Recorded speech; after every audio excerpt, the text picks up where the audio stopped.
Bueno, muy buenas tardes, bienvenidos sean todos ustedes al conversatorio de violencia y acoso sexual en el ámbito laboral y escolar. Visibilizarlo o seguirlo callando. Quiero agradecer la presencia de todos y todas que se dieron el tiempo para escuchar y que este tema sea algo más visible. El acoso sexual, laboral y escolar se ha dado en muchas ocasiones desde hace muchísimo tiempo. Lamentablemente, antes por los estereotipos de que tenemos que callarte, no podemos decir nada. Pero es muy importante que hoy en día lo hagamos visible, porque hay muchas mujeres que lo padecen, amigas, hermanas, todos lo han padecido. Yo quiero compartirles una pequeña anécdota que me pasó, que yo no sabía que pudiera haber sido acoso. Cuando yo estaba estudiando en la facultad, hubo un maestro que nos reprobó a todas las mujeres y nos dijo: si quieren revisión de examen tienen que ir a mis despachos. Y pues como uno se había estudiado, dije, pues no voy a ver. Llegamos y lo primero que hace es que nos saluda, cuando antes ni se acostumbraba a saludar de beso, y nos saluda de beso. Pero yo me sentí en el momento del saludo mal. No sentí que fuera un saludo cariñoso, de buena lid, como dicen. Entonces desde ahí dije, esto no está bien. Pero yo digo que ahora debemos de hacerlo más visible, porque es una situación que todas hemos pasado y han pasado. Y que agradezco que también jóvenes que estén participantes y que asistan a este tipo de conversatorios, porque ellos son los que, las jóvenes de ahora, están abriendo los ojos y no están callando. Entonces tenemos que unirnos a ellas para ayudarles y que se haga esto visible. Y quiero agradecer a la maestra por darnos la oportunidad, a la Unión Mexicana de Mujeres, de la cual soy presidenta, y por darnos esta apertura y que este tema sea visibilizado. ¿Sí? Le cedo el micrófono. Muchísimas gracias, muchas gracias, maestra Claudia, y pues muchas gracias a todas y a todos ustedes por su asistencia a este conversatorio. El tema del acoso y el hostigamiento, tanto sexual como también en el ámbito de lo laboral, o laboral y sexual o escolar, es un tema que se ha vuelto sumamente importante en nuestros días, que está saliendo a la luz, porque habíamos estado, como bien dice la maestra Claudia, muy acostumbrados y acostumbradas a que había silencio, a que había este tema de oscuridad en relación con el asunto, y entonces por lo tanto el acosador, el agresor, tanto en cualquiera de estos ámbitos, podía perfectamente hacer esta actividad de manera impune. Quiero comentar que en el caso del acoso, tanto sexual, en el ámbito estudiantil, en el ámbito laboral y el propio acoso laboral, son parte de un asunto que tiene que ver con estructuras de poder. Y eso es algo muy importante de tener en cuenta, y que además esa circunstancia va a hacer que estas agresiones se den en su gran mayoría hacia personas que están en situación de vulnerabilidad o que son parte de grupos históricamente desaventajados. Entonces creo que eso es algo muy importante de reconocer. También otra cosa que es importante reconocer es que el agresor normalmente, o la agresora, no en su caso, son personas que están perfectamente conscientes de lo que están haciendo. No son personas inocentes, no es algo que ocurre por accidente, son un continuum además de conductas, porque no necesariamente podemos hablar de una sola conducta, sobre todo en ámbitos como el laboral y el escolar, sino que estamos hablando de un continuum de conductas que al final de cuentas desembocan en una situación donde la persona que es víctima pues se siente violentada, agredida, denigrada y otros muchos malestares que obstruyen su posibilidad de acceder a una vida libre de violencia, como es el derecho que tenemos todas y todos. Entonces, bueno, pues yo me siento muy contenta de ver cómo estos grupos, cómo estas organizaciones, cómo estas instituciones estamos colaborando a este tema, estamos difundiendo, porque además también existe un gran desconocimiento de lo que tiene que ver con el acoso y el hostigamiento en los diferentes ámbitos en los que ocurren. Porque estamos viviendo en una sociedad profundamente discriminatoria, desigual y violenta. Y eso es algo que yo creo que para empezar tendremos que reconocer si es que queremos dar pasos en el sentido de solucionar esta problemática que es muy grave y que actualmente pues no permite ese libre desarrollo de la personalidad, esa libertad de las personas para transitar, para estudiar, para trabajar, para desarrollarse personalmente sin que exista esta circunstancia de violencia. Entonces, bueno, pues yo agradezco enormemente la posibilidad de este evento, que podamos tener a la Casa de la Cultura Jurídica como un espacio donde podamos hablar y discutir todos estos temas. Tenemos nosotros en la Casa de la Cultura Jurídica, nosotras, la obligación de estar en contacto con la población, de escuchar las voces de todas las organizaciones, de quienes andan todos los días, cotidianamente, no acá en el escritorio, sino cotidianamente haciendo acompañamiento, viviendo con las personas las circunstancias de violencia, de discriminación que tenemos en nuestro país. Y bueno, creo que eso es algo muy importante que la Suprema Corte está haciendo pues a diversos niveles. Entonces, agradezco también enormemente la presencia de nuestros panelistas que van a abordar la temática a partir de pues sus diferentes experiencias profesionales, personales, laborales, por supuesto, ¿no? Y pues yo quiero dar algunos datos curriculares de cada una de ellas. Agradecemos la presencia de la regidora Carmen Cortés. Qué bueno que está por acá, bienvenida. Y bueno, vamos a iniciar entonces con este panel. Me voy a permitir leer los síntesis curriculares de nuestras invitadas, todas ellas mujeres que han venido hablando y desarrollando estos temas y que en sus diversos ámbitos pues se les reconoce este esfuerzo y esta lucha, porque estamos hablando de una lucha cotidiana la que tenemos que hacer para dar a conocer todas estas temáticas. Bien, agradezco a la maestra Gloria Zaragoza Ramírez. Ella es maestra en terapia cognitivo-conductual por el Instituto de Salud Mental de México, especialidad en neuropsicología infantil y adolescente por la Benemérita Universidad Autónoma de Puebla. Es educadora sexual en la infancia y la adolescencia por la Universidad Latina de América, tiene licencia en psicología por la Universidad Latina de América y también tiene 10 años de experiencia en trabajo con adolescentes en el ámbito educativo y en la consulta privada. 9 años también como docente en la Universidad Latina de América a nivel licenciatura. Actualmente es directora de la licenciatura en Psicología de esta misma universidad, asesora técnico-pedagógica de la zona número 2 de Educación Secundaria de la Secretaría de Educación Pública en el Estado, asesora de programas de voluntariado internacional con grupos de adolescentes pequeños infractores en rehabilitación, además de ser asesora también de la Cooperativa de Mujeres Indígenas Atesilu de la comunidad de Santa Fe de la Laguna, Michoacán. Ha recibido diversos reconocimientos, entre los que se cuentan el mérito a la calidad docente 2014, 15 y 16 de la Universidad Latina de América, la condecoración al mérito juvenil municipal en el año 2011 por el Ayuntamiento de Morelia, el mérito a la responsabilidad social por la Universidad Latina de América y la llave de la ciudad de la Alcaldía Madrigal de las Altas Torres, España, por el trabajo como gestora cultural. Bienvenida, maestra, muchas gracias.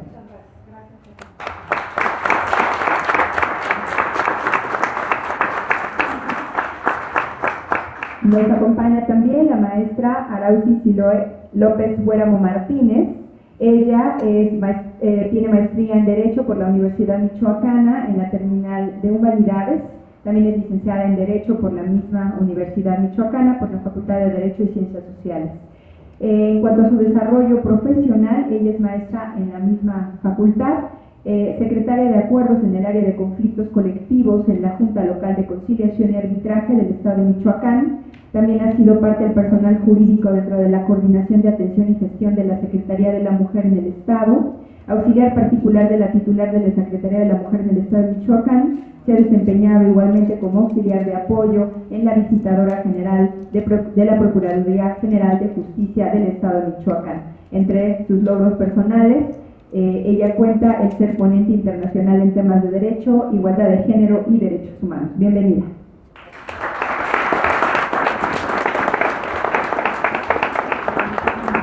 Se encuentra también con nosotras Ana Sharazada Escobar Gómez. Ella es licenciada en Derecho, catedrática de nivel superior con enfoque humanista e interdisciplinar de la Universidad Latina de América y la Universidad Internacional Jefferson. Es poseedora de amplios conocimientos en temas de derechos humanos, sociología y deontología jurídica. Candidata a maestría en desarrollo humano con especialidad en educación por la Universidad La Salle y cursante de la maestría en estudios de género por el Instituto Universitario Puebla Extensión Morelia. Cuenta con diversos diplomados en derechos humanos, didáctica del profesional de la educación, retórica y argumentación jurídica y habilidades directivas. Panelista y juez en diversos eventos académicos como debates modelo de la ONU y ensayos diversos. Es parte del colectivo Ellas, grupo académico consciente de la inequidad entre las mujeres y los hombres, así como de las consecuencias sociales, políticas y económicas de ello, y es un colectivo que lucha por el empoderamiento de las mujeres. Bienvenida, maestra, muchas gracias por estar aquí.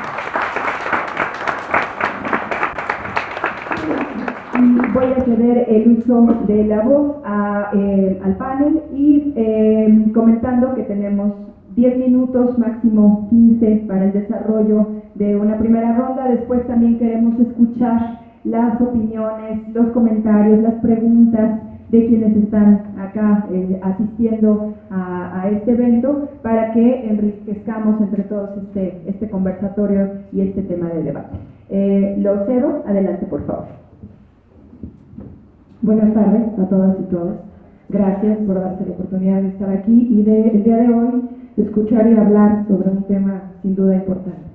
Antes que nada, me gustaría desde mi formación y desde mi experiencia en el campo de la psicología que hagamos un pequeño ejercicio. Les voy a pedir por favor que en un momento nada más cerremos los ojos. Les voy a pedir que cierren sus ojos. Respiren profundo. Y solamente se permitan contactar con la emoción que exista en su cuerpo y en su ser cuando escuchen las siguientes afirmaciones. No sirves para nada. Tú no puedes. No eres capaz. No eres suficiente. No haces las cosas bien. ¿Estás tonto? ¿Qué no piensas? Respiren. Inhalen y exhalen y lentamente abren sus ojos. ¿Qué pasa en nuestro cuerpo? Vayamos a nuestro cuerpo, no les pido que vayan más allá. ¿Qué pasa en nuestro cuerpo cuando escuchamos estas frases? ¿Qué pasa? ¿Qué empieza a suceder? ¿Por qué me da risa? ¿Por qué me enoja? ¿Por qué me desconcierta? ¿De dónde viene la emoción? ¿Alguien que me diga de dónde viene la emoción? ¿Dónde están las emociones en el ser humano? En el alma, dicen por acá. ¿En dónde más? En el estómago, dicen acá, qué interesante. ¿Dónde están las emociones? Para los que nos dedicamos al estudio de las conductas, en el caso de la terapia cognitivo-conductual, creemos que la emoción siempre es detonada en el cerebro. La emoción siempre es detonada por un pensamiento. El orden es: yo pienso, luego siento, luego actúo. Entonces, cuando a nuestros adolescentes les decimos que no piensas, no, porque ellos sienten, tienen la cognición invertida. Están en una etapa en donde todavía no se termina de madurar su cerebro frontal y solamente sienten. Entonces, cuando nos quieren saber, ¿qué estabas pensando? Pues no estaba pensando, estaba sintiendo. Pero ¿qué pasa con el adulto? El adulto neurológicamente ya tiene desarrollado el frontal.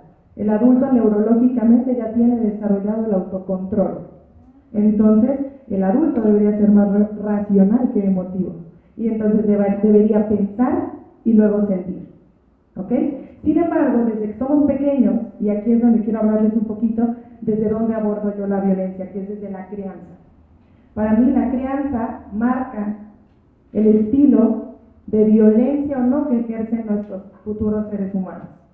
¿Ok? Desde el momento en el que yo pienso y genero una emoción aversiva hacia algo, después genero entonces una conducta de la misma forma. ¿Okay? Pero surge en el pensamiento. Por eso quiero, ahorita les pregunté, ¿qué sintieron en su cuerpo? Ahora les quiero cambiar la pregunta. ¿Qué piensan cuando escuchan esas frases? No sirves para nada. ¿Qué es lo primero que piensan? ¿Cuál es el pensamiento automático? Desagrado es una emoción, coraje es una emoción. ¿Qué pensamos? No es cierto, sí sirvo. Ese ya es un pensamiento, ya es una afirmación. Pero ¿cuántas veces tengo que reflexionar antes de sentir? ¿No? Nos educan muchas veces en la escuela, educamos para no sentir. Ay, te pegó fulanito, estaba jugando. Ay, es un niño. Es que los niños no se fijan. Y entonces desde chiquito le vamos creando a la niña o al niño que la violencia es permitida bajo ciertas circunstancias. Es permitida cuando es dentro del juego. Y yo tengo adolescentes en prepa y en la universidad que me dicen, ay, es que mi novio sí me pega, pero es jugando. ¿Ok? Es que el otro día me mordió, pero era un juego. Estamos reforzando creencias desde la crianza, ¿no? El pensamiento y la emoción se va educando conforme va sucediendo la crianza. ¿Qué pasa con las demandas del niño? ¿No? Hay que cumplirlas a la primera, pero también es violento si no las cumples. Y entonces, ¿qué le vamos enseñando al niño?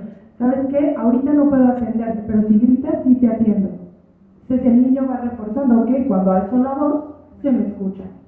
Y entonces tenemos adolescentes en el aula que son incapaces de levantar la mano para pedir un turno. Que si una compañera está hablando, ellos pueden entrometerse y decir, no, yo quiero esto, sin respetar a los otros compañeros. Entonces la violencia es un fenómeno cognitivo que afecta socialmente a través de nuestras emociones y nuestras conductas. Pero una conducta jamás va a estar deslindada de una emoción y un pensamiento. Y aquí es donde yo quiero invitarlos a que reflexionemos sobre la violencia, sobre el acoso. De repente creen, y hay una falsa creencia sobre que los psicólogos justificamos la violencia, porque nos vamos a ver si en la niñez tuvieron... No. ¿Okay? Puede ser que las carencias nos hagan tener algunas conductas. Sin embargo, ninguna situación justifica una conducta violenta más que un aprendizaje. Cualquier conducta violenta es aprendida. Y fue aprendida muchas veces, incluso desde antes de nacer. ¿Por qué? Porque la crianza no solo es cuando el niño nace, sino incluso desde que se engendra, ¿no? Y entonces ahí es donde está depositado ese aprendizaje de violencia.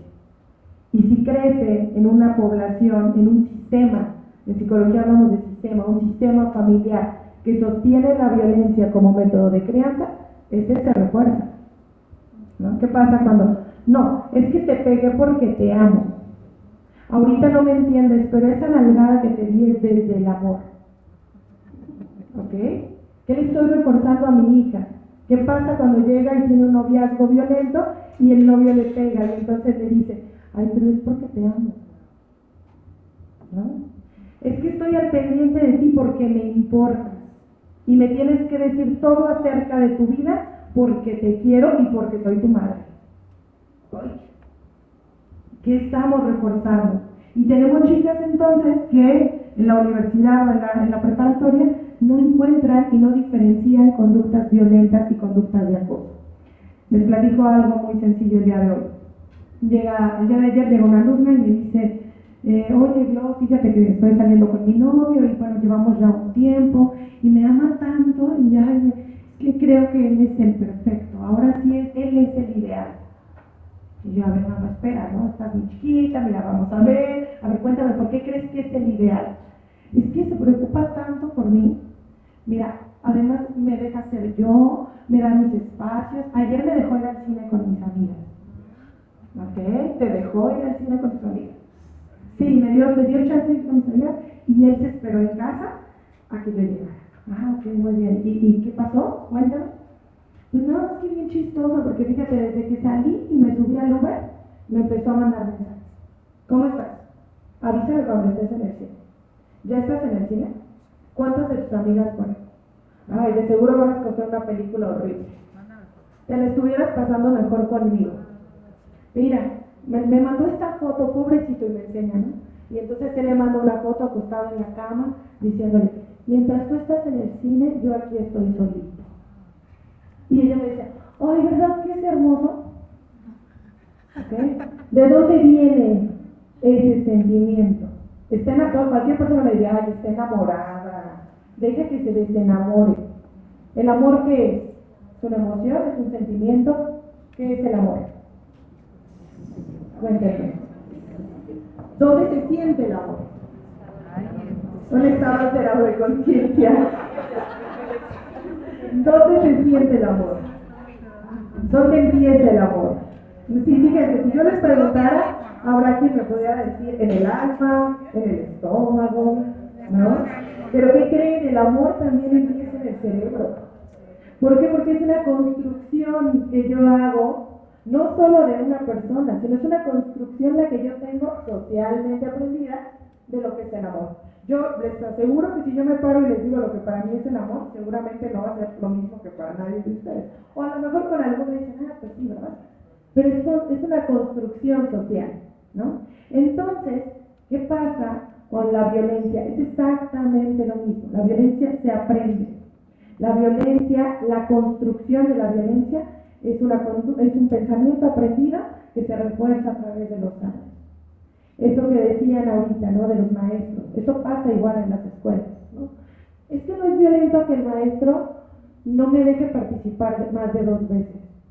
¿No es violento? No, pues es su clase. Ajá, ¿y por qué no me deja participar? Pues es que dice que solo yo hablo. Y es que dice que le tengo que dar la oportunidad a mis compañeros. ¿Ok? Es que no es violento que el maestro me deje a mí, por ser yo, un trabajo extra de 10 cuartillas. Pero es que es porque quiere que aprenda más. Otra vez. Y socialmente, si de repente nos agarran en nuestros 5 minutos de que no estamos pensando, decimos, ay, sí, qué buen maestro. Y después decimos, ay, no, espera. O sea, nosotras mismas nos cachamos en errores de pensamiento. Para nosotros se llaman errores cognitivos. ¿Qué tenemos que hacer para darle a los errores cognitivos? Y aquí es donde quiero que todos nos llevemos una tarea.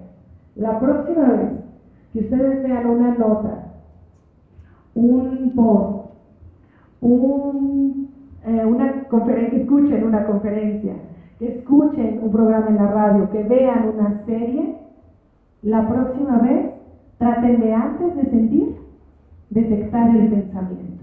¿Qué estoy pensando? ¿Desde dónde me estoy moviendo? Si pensáramos más y sintiéramos después, no digo menos, si pensáramos más y sintiéramos después, incluso seríamos menos violentos nosotros en la forma en la que nos dirigimos en el día a día. En la forma en la que le retuiteo, reposteo, contesto y pongo un emoji, en la forma en la que volteo y doy los buenos días, en la forma en que le pito al que va delante de mí, ¿no? Si nos detenemos a cuidar el pensamiento, entonces quizá empecemos a ser agentes de cambio y reforcemos menos las conductas violentas. Muchas gracias.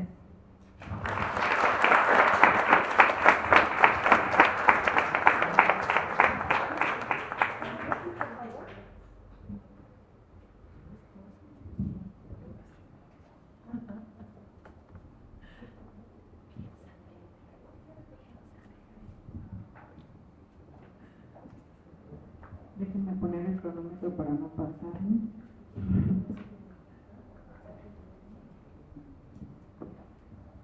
Buenas tardes a todos. Gracias, Estrella, por la invitación aquí a tu casa, la Casa de la Cultura Jurídica, y gracias también a la Unión Mexicana de Mujeres. Muchísimas gracias por la invitación y por generar estos espacios, que son espacios de reflexión, pero también creo yo que son espacios de sororidad, ¿no? Que es donde nos encontramos todas las mujeres, y no hay un espacio donde no llegue y me digan: a mí no me han acosado.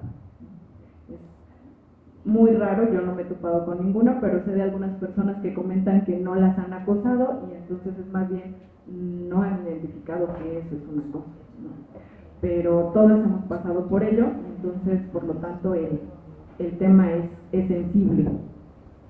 Y es tan sensible que a mí se me figura como una bolita de nieve, una bola de nieve que entre más grande se haga esta bola de nieve, vamos a llegar a otros niveles, ¿no? Podríamos recordar el termómetro que sacó el Instituto Politécnico, ¿no? Donde iban los niveles de violencia.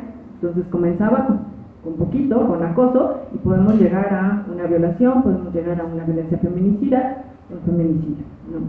Entonces sí es algo como poquito, pero puede llegar hasta allá, ¿no? Pero también esta bola de nieve, haciendo esta analogía, viene de otras cosas, que ya nos mencionaba algo la maestra Gloria. Es producto de otras cosas que se ven más chiquitas, dicen los teóricos micromachismos, entre otras cosas. Son patrones socioculturales, patrones que les llamamos estereotipos, que les llamamos roles de género, que fomentan prejuicios y que obviamente hacen que existan relaciones dispares entre un hombre y una mujer. Y decía la maestra Estrella al principio, relaciones de poder. Hay una relación de poder inminente, aún en el caso del acoso y en el caso del hostigamiento sexual, porque hay que hacer la diferencia, no son lo mismo. Si nos remitimos a la Ley General de Acceso a las Mujeres a una Vida Libre de Violencia, en su artículo 13 vienen las dos definiciones, qué es acoso y qué es hostigamiento. ¿La tengo que leer o ya saben todos la diferencia? ¿La leo? Ok, está bien. De todos modos, si alguien se queda en el camino, nos dice.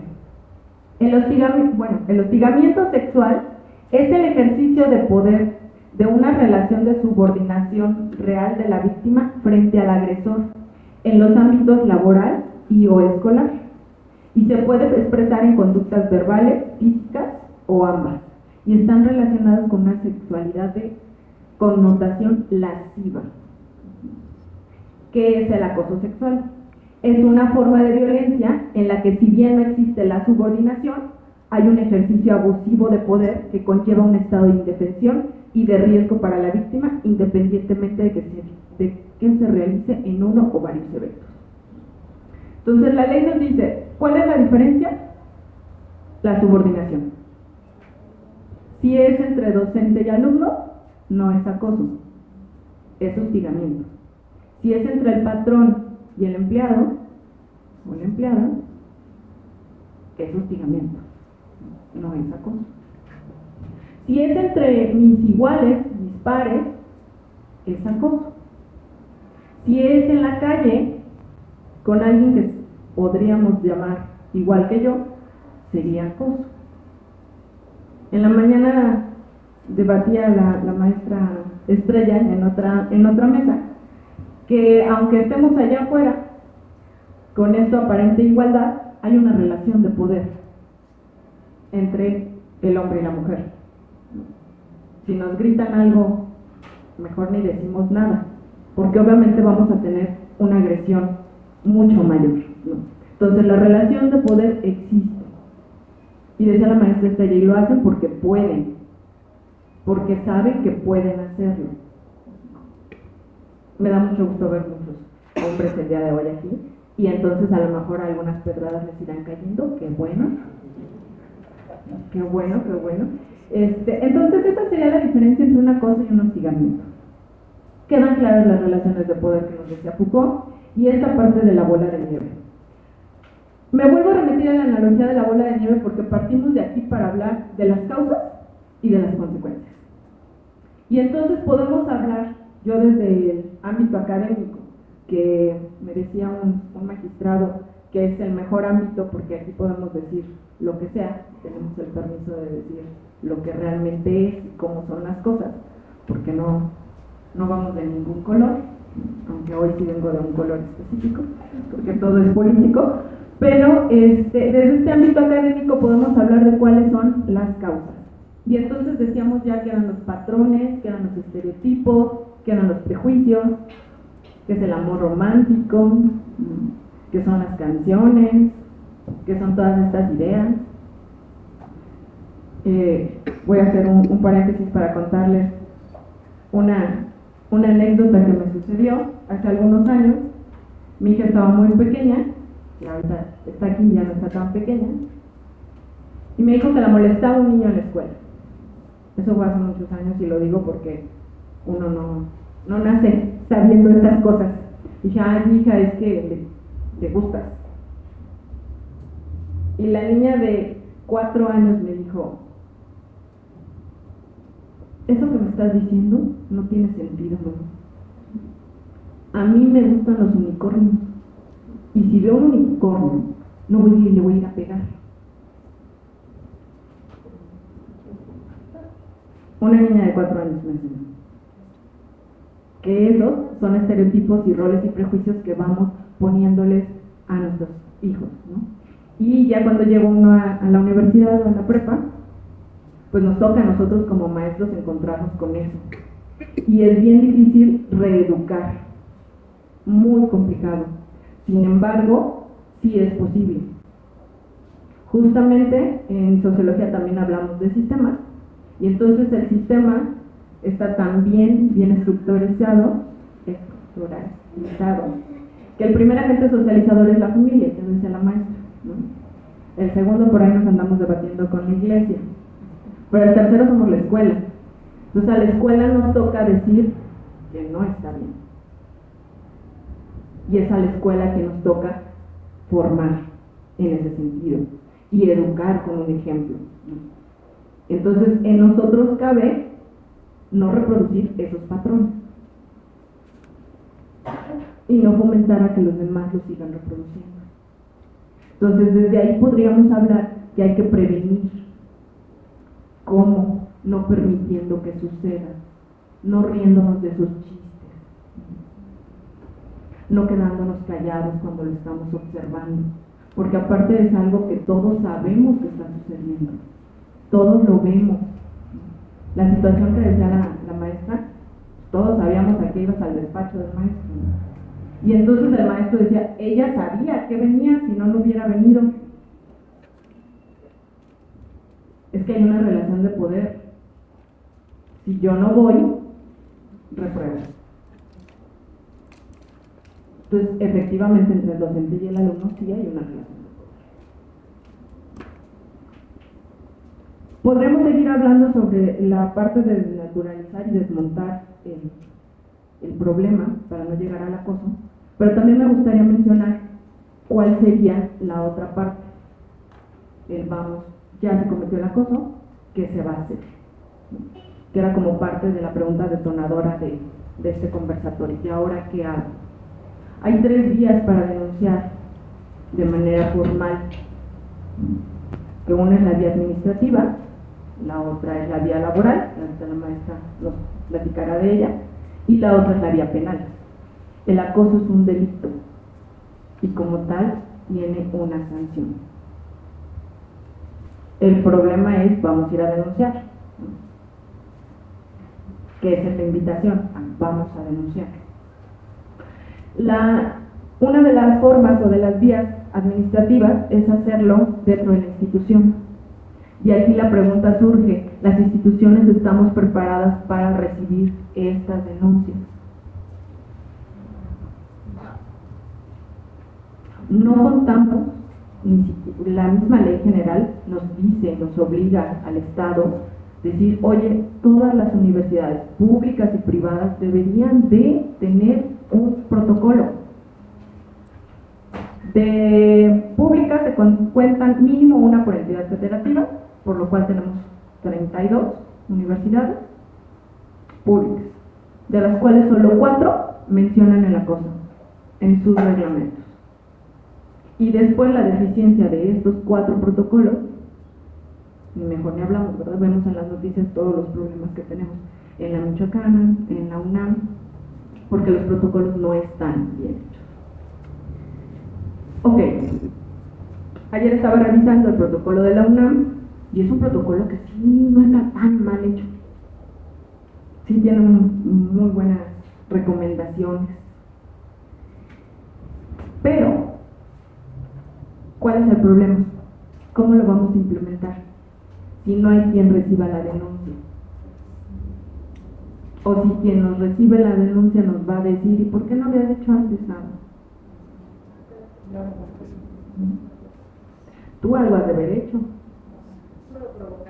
Tú lo provocaste. Tú le sonreíste. No es para tanto. Bueno, ya para qué les digo, si todas ya las tienen ahí en la frase, ¿no? Entonces, justamente eso, rapidísimo, nos lleva a replantearnos desde qué postura lo estamos diciendo, desde una postura de poder. Y entonces ahí paramos todas las denuncias. ¿Qué tenemos que hacer? Empezar a juzgar, y no hablando de nuestros ministros y de nuestros jueces, sino desde a mí que me toca recibir la denuncia, yo docente, yo director, yo rector, hacerlo con una perspectiva de género. ¿Qué significa juzgar con una perspectiva de género? Estar consciente precisamente de que todo esto que venía platicando la maestra Gloria, y lo que yo les platiqué de los patrones socioculturales y de los estereotipos y de los roles, permean en nuestra cultura y que son factores que nos impiden ir a denunciar, porque de entrada nos van a decir que no es cierto. Hay una serie por ahí en Netflix que se llama Inconcebible, que justamente trata el tema de la violación. Y se puede ver muy claramente, hay unos criterios de la Corte de aquí de México, que hace unas recomendaciones, igual si la quieren buscar, es de noviembre del 2017, es la 2015-634, y hace unas recomendaciones de cómo se debe de juzgar con perspectiva de género. Por ejemplo, una de ellas es: la declaración de la víctima constituye una prueba fundamental sobre el hecho. No vamos a tener pruebas más que nuestra palabra, y nuestra palabra debería de ser suficiente. Y yo le pongo de mi cosecha, y si alguien tiene que demostrarlo, pues que sea él, como se hace acá en lo laboral, ¿no? A quien le toca. La otra es: la víctima obviamente no suele denunciar en tiempo por el estigma que lleva, que tú te lo buscaste, entonces por eso no tenemos que preguntar lo que habíamos dicho, ¿no? Hay que contar los elementos subjetivos de la víctima: si es mujer, la edad de la mujer, si viene de un pueblo originario, si pertenece a algún otro grupo vulnerado, si tiene alguna discapacidad, porque todo eso va a influir para que sea más fácil vulnerable, más fácil acosar. Todo eso tenemos que tomar en cuenta. Y se debe analizar la declaración de la persona en conjunto sin tomar en cuenta si hay ciertas contradicciones. ¿Por qué? Porque estos eventos son tan traumantes que a veces no me acuerdo si me dijo primero y después me sonrió, o si primero me sonrió y después me dijo, y eso no quiere decir que esté mintiendo y no quiere decir que no haya sido acoso. Ya así como muy breve esta parte de la sentencia de juzgar con perspectiva de género. Y pues se queda esta recomendación de que tenemos que educarnos y reeducarnos en esta perspectiva, porque si no estamos en ese canal, si no tenemos los lentes violetas puestos, pues entonces no hay acoso. Y sigo invisibilizando todo esto, ¿no? Y que por cómo asientan su cabeza la mayoría, pues es que sí existe, ¿no? No lo estamos inventando. entonces tendríamos que denunciarlo. Gracias.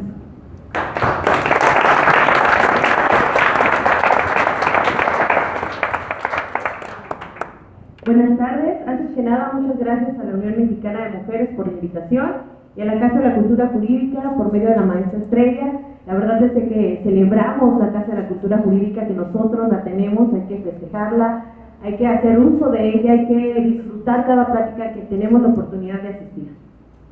El día de hoy quiero comenzar mi participación contándoles lo que más se me quedó grabado cuando yo trabajaba en la Secretaría de la Mujer. Lo primero que recuerdo siempre es las palabras de una señora cuando fue, que me dijo: licenciada, ¿hasta qué golpe se denuncia? Caray, pero es una realidad. Muchas veces las personas que sufren de acoso, hostigamiento, violencia, no se dan cuenta de lo que están viviendo constantemente. En materia de lo que es escolar, también quiero celebrar profundamente estos murales que se están haciendo en la Universidad Michoacana, en donde de manera anónima están denunciando a los acosadores, bueno, en este caso, haciendo la diferencia, a los hostigadores. Cuando yo tenía 15 años, que estaba en una prepa de la Universidad Michoacana, un maestro fue y me llevó a una abogada y me dijo: es que por ti me estoy divorciando. Yo era una niña de 15 años, yo no sabía, yo creí que yo tenía la culpa. ¿Y saben qué hice? Fui con mi mamá. Fuimos y hablamos con el director y no pasó nada.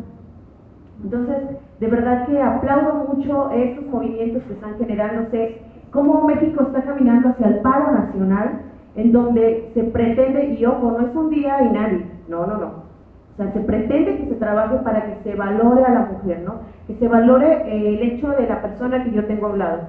Y en mi caso personal, yo tengo un hijo, y creo que yo tengo también más responsabilidad, porque estoy educando a un hombre que yo quiero que tenga valores y que respete a la mujer y también al hombre que él encuentra en el camino. Muy bien, entonces, nada más para felicitar de verdad a estos grupos, a estos movimientos, a esta forma de alzar la voz, porque en las universidades lo peor es que todos sabemos quiénes son los acosadores o los hostigadores y todos nos callamos, porque hasta tienen un renombre, ¿no? Entonces, no, cállense porque van a creer que estoy loca. ¿Qué pasa en el trabajo? Yo soy una persona que trato de ser muy práctica. ¿Qué puedes hacer si sufres esta clase de acoso o de hostigamiento? La mayoría de las personas que ya trabajamos, y no me van a dejar mentir, casi más de la mitad del día estás en tu trabajo. Yo creo que los ves más que a tu familia con sus limitaciones y todo, pero casi estás afuera, ¿no? Completamente.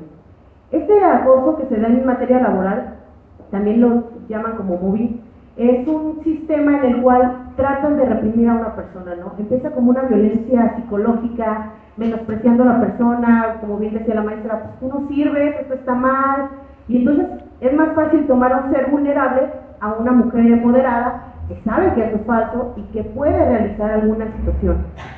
¿Qué es lo que pasa? El 99% de las estadísticas no se denuncian, no se avisa nada.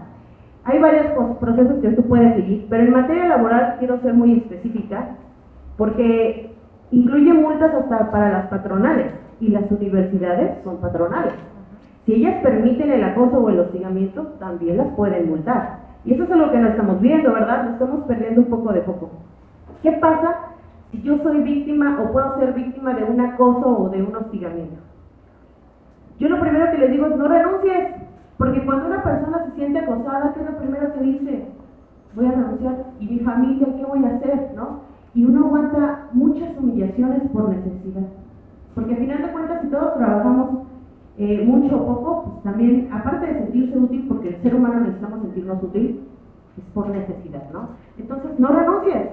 Ahí existen causas de rescisión. ¿Cuáles son estas formas de rescisión? Una forma de rescisión son formas de terminar un contrato laboral sin que precisamente llegue la etapa o la conclusión de la terminación laboral. En estas formas de rescisión se dividen dos tipos. Unas son sin responsabilidad para el patrón y otras son sin responsabilidad para el trabajador. Es decir, que el acoso y el hostigamiento puede ser tanto para el patrón como para el trabajador, que es una realidad. Estas causas de rescisión implican que si yo, por ejemplo, como trabajador sufro una clase de hostigamiento hacia mi patrón, Yo tengo 30 días para ir y poner mi demanda y decir, ¿sabes qué? Yo estoy sufriendo una clase de hostigamiento hacia mi persona. Y si se comprueba, no solamente me van a tener que indemnizar y dar todas las prestaciones que con ello trae como un despido injustificado, sino que también yo puedo pedir que se le multe a la patronal. Estas causas de rescisión, por si alguien quiere tomar nota o la quieren dársela un tiempecito para leer, porque creo que el mayor problema de lo que es el hostigamiento y el acoso es que no nos damos la oportunidad de investigar, ¿no? Muchas veces nos cerramos la puerta y decimos, no, es que no hay mayor solución, ¿no? Pero sí, están en el 47 y en el 51. ¿Qué implica que no tenga responsabilidad? Esto quiere decir que si yo soy la trabajadora, a mí no se me va a poder inculpar de que yo fui la que dejé el trabajo o que yo renuncié. Si yo soy patrón, van a tomar en cuenta que hubo una causa de hostigamiento, de violencia hacia las personas con las que trabajamos.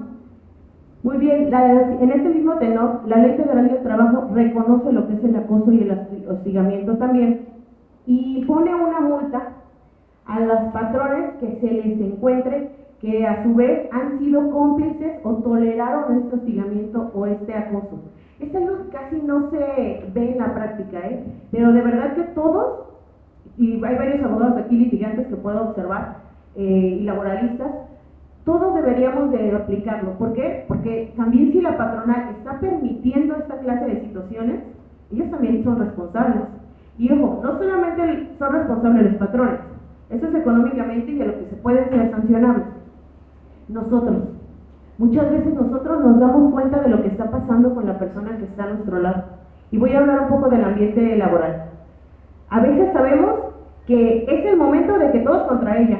No, pues mejor me quedo callado porque ella es con la que la traemos ahorita y luego se va a venir contra mí y mejor no. Muchos de nosotros sabemos que el maestro está diciéndole cosas de invitar a salir a una alumna, cosas así, y todos nos quedamos callados, ¿no? ¿Por qué? Porque prefiero que sea él y a mí no, yo no quiero ser víctima. Y este sentido de falta de solidaridad colectiva, yo creo que es lo que más nos ha dañado como sociedad, ¿no? Y esto es lo que ha llevado a los movimientos como el de lunes que vamos a tener a que se realicen. Yo creo que del momento que dejamos de pensar solamente nosotros y vemos que la persona que está al lado también puede ser víctima, y ojo, ahorita es ella, el día de mañana voy a ser yo, porque casi siempre los que son acusadores u hostigadores ya traen más anteriormente, no crean que es su primer persona. Entonces, estas situaciones hay que hablarlas, ¿no? Pero uno se calla y uno se vuelve cómplice. En el momento en que uno se vuelve cómplice, también te hace solidariamente responsable, ¿ok? Entonces, yo los invito a que analicemos esta situación. Y también me gustaría comentarles sobre un caso que se dio en la Ciudad de México. Una reportera demandó al titular del periódico Reforma y la Junta de Conciliación y Arbitraje en abril del 2019 lo sanciona, ¿no? Y da una serie de procedimientos de qué hacer ante un acoso o un hostigamiento laboral. Dice que hay que reconocer que la violencia no es algo normal, porque por lo general estamos acostumbrados a que vemos lo violento y lo vemos como algo normal, ¿no? Hasta nos da risa, decían las canciones, las situaciones del día a día de vemos que alguien está sobresaliendo y le vamos poniendo el pie, vamos haciendo chismes, porque desde una cosa tan simple en el ambiente laboral, y ustedes los que ya trabajan lo sabemos, o sea, una cosita de un chismecito, luego todos se enteran menos tú, y ya te enteraste que estabas embarazada de alguien que ya hiciste abortar y que... Pero así empezamos, ¿no? Y el momento en que lo reproducimos es un grave daño, ¿no? ¿Qué hacer? Hay una bitácora de agresiones que recomienda que realices, que era lo que comentaba la maestra, y me van a decir, claro, sí, pero es que ¿quién se toma el tiempo de anotar cuando estás en una situación así, no? Y les voy a decir por qué sí es bueno. Muchas veces, cuando vives una situación parecida, nunca vas y denuncias o demandas a la primera, porque la primera te la callas y dices, no, a lo mejor estoy alucinando, ¿no? O a lo mejor vi más de lo que en realidad es, ¿no? Pero desde que te hacen preguntas sexuales o preguntas de alguna preferencia o te están insinuando, desde ahí yo creo que tenemos que ver un poco y visualizarla, ¿no? No verlo como algo normal.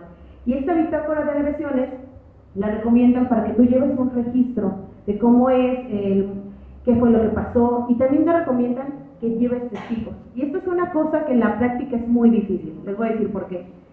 Si yo sufro de algún hostigamiento por mi patrón y ellas son mis compañeras, les voy a decir algo, por lo general, la persona que está a mi lado no va a querer declarar contra el patrón. ¿Por qué? Porque pierde su trabajo por el miedo de Exactamente, por temor a represalias. Entonces, es una realidad constante y que sí me gustaría que la visualizáramos, ¿no? Y es muy importante crear una red de apoyo para evitar estas cuestiones. ¿Qué son las redes de apoyo?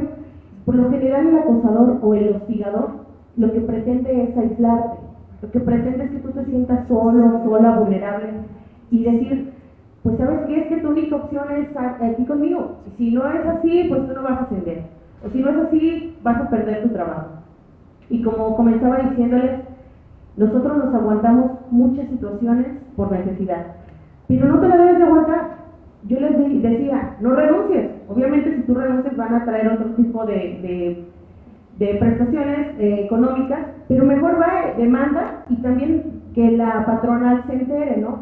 Y avisa a los de recursos humanos. Muchas veces la patronal ni se entera, es una realidad. O sea, los de recursos humanos, o en su caso, si existe una comisión, en el mejor de los casos que espero, no se enteran. Entonces sí tienes que ir y hablar, ¿no? Pero esta red de apoyo sirve para que sepas que no estás sola, ¿no? Que hay gente que te puede apoyar y que va a estar contigo.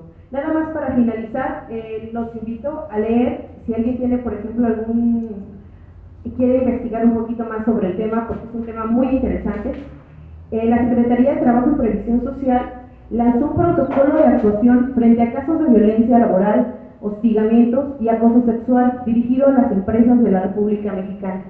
Entonces ahí hace una división clara de cuál es el círculo, cómo va evolucionando, cuál es el marco jurídico que deben seguir y todas las situaciones. Es muy interesante, yo los invito porque mediante este protocolo se pretende la integridad del trabajador, ¿no? Que no se quede solamente como alguien que se le menoscaba, que se le hace sentir menos, porque eso a su vez afecta la productividad. Entonces, y no solamente queda ahí, sino que vas a tu casa, llegas con tu familia y discutes con ellos, ¿no? Entonces, los invito a todos a no ver como algo normal la violencia, ¿no? La violencia es violencia en todos sus géneros, ¿no? No lo veamos como algo normal. Muchas gracias.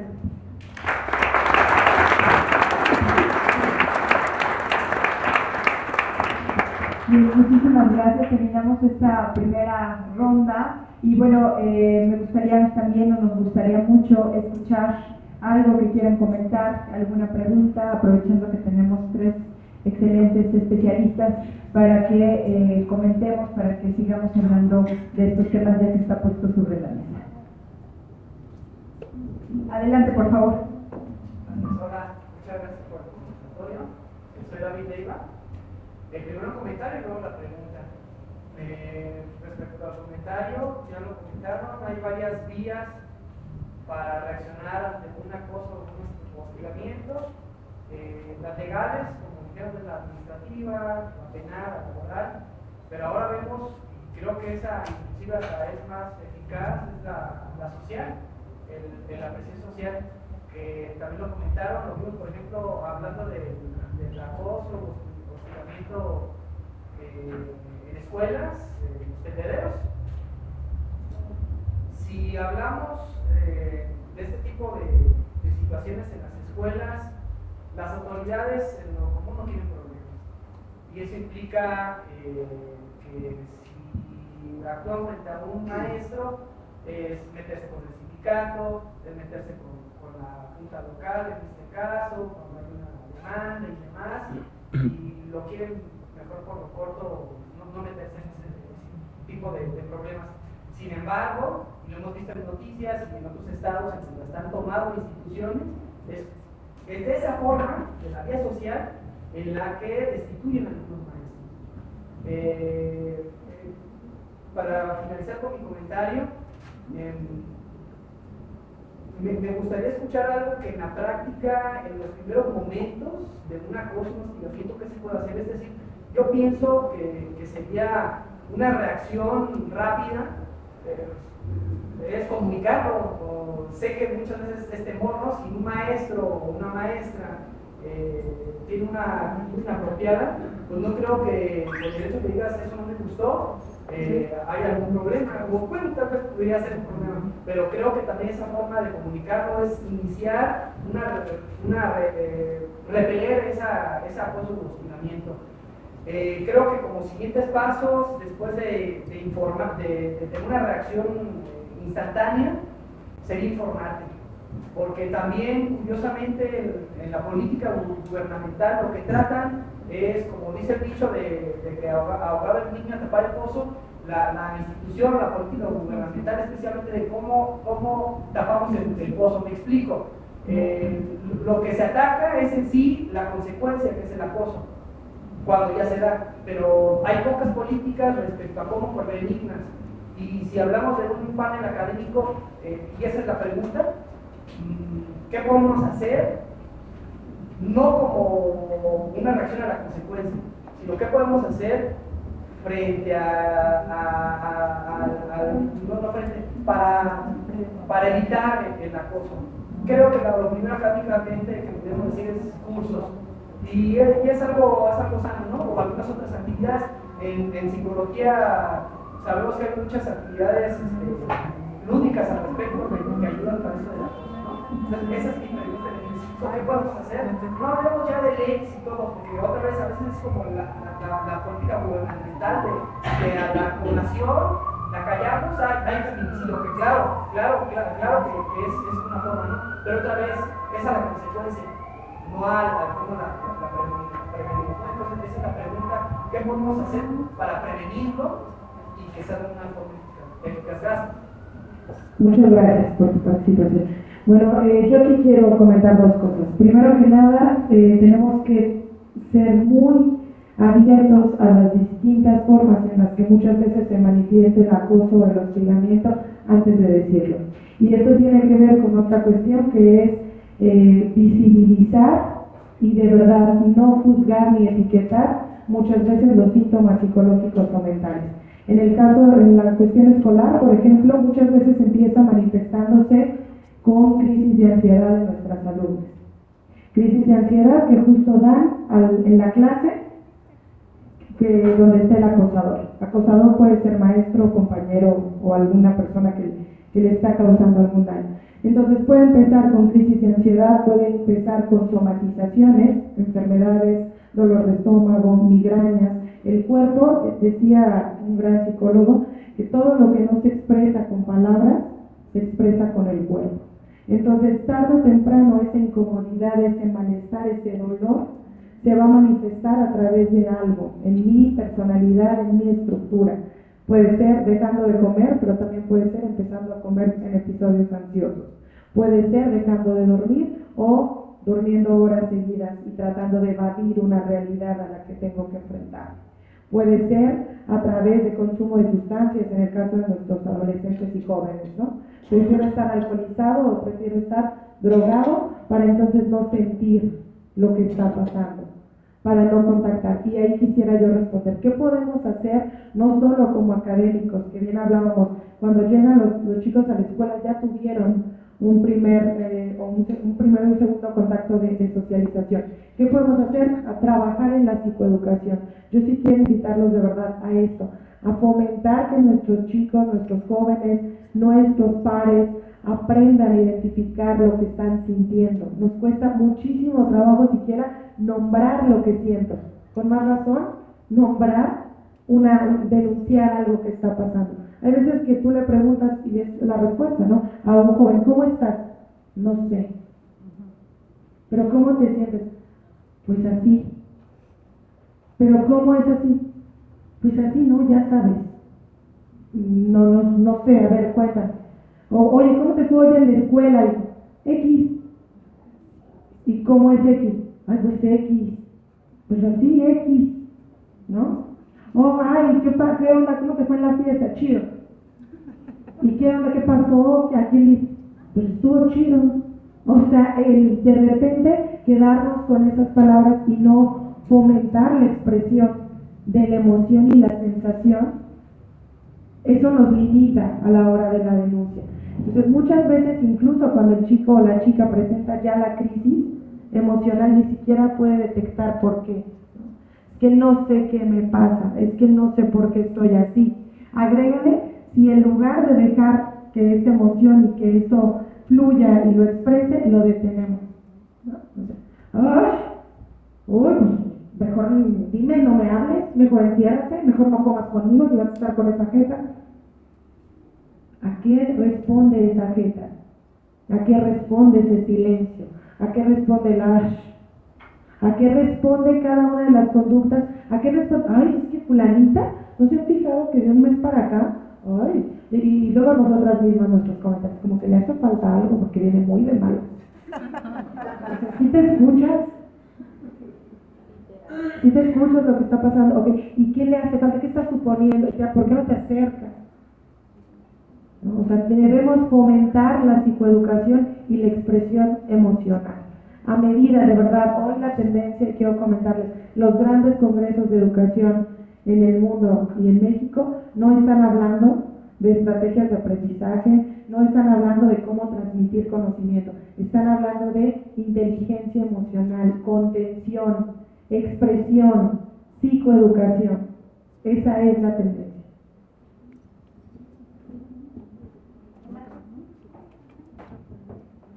Bueno, ¿me repites tu nombre, por favor? ¿Yo? David Leiva. David, gracias, David. Bueno, justo hablábamos de la prevención y de esta parte de los tendederos. ¿Por qué surgen los tendederos? Porque el protocolo no te menciona, ve y denuncia, pero no hacemos esa denuncia, o la hicimos y no nos la recibieron, ¿no? Entonces, por eso están surgiendo esas formas informales, ¿no?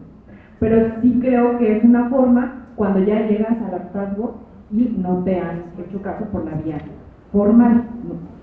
Perdón, pero soy abogada, entonces sí soy como muy cuadrada. Aplaudo a los tendederos, claro que sí, porque obviamente no se les ha hecho el caso necesario, ¿no? ¿Qué se tiene que hacer inmediatamente? En esta parte de la prevención hay una frase por ahí que dice acciones, no palabras. Justamente en la prevención necesitamos las palabras. Que la institución se proclame como una institución libre de acoso. De entrada, ya después vendrán las acciones. Pero si yo digo que en mi institución no hay acoso, es muy diferente a decir, yo soy la clase de personas que tengo aquí, y todas las que están en este panel son muy buenas personas y son muy respetables. Nadie podría dudar de ellas. Entonces, en mis palabras está si les permito que me den una queja de ellas o no lo permito.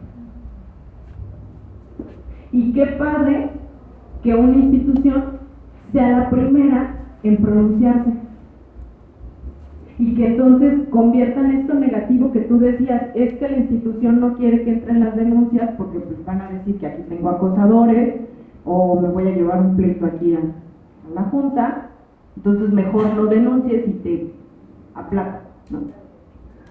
Imagínense la primera universidad que diga, yo lo corrí por acosador, lo sancioné por acosador, porque aquí no se permiten acosadores. Entonces es convertir en positivo eso que podría verse como algo negativo, porque no lo estoy permitiendo. Esas son de las primeras acciones. Ahora, en lo personal, y sé que cuesta mucho trabajo, la parte de confrontar al agresor, luego los desarma. Me incomoda que se me acerquen, yo no saludo de beso, y normalmente dejan de hacerlo, porque justo el comportamiento de la persona acosadora es dominar, exactamente. Entonces, si veo que yo no digo nada, y cuesta mucho trabajo decir algo, claro que sí, porque me va a reprobar o me va a correr. O cuando hablamos de nuestros pares, ¿no? También hay una relación de poder, sí cuesta trabajo. Entonces, ¿qué podemos empezar a hacer? Pues cursos de empoderamiento.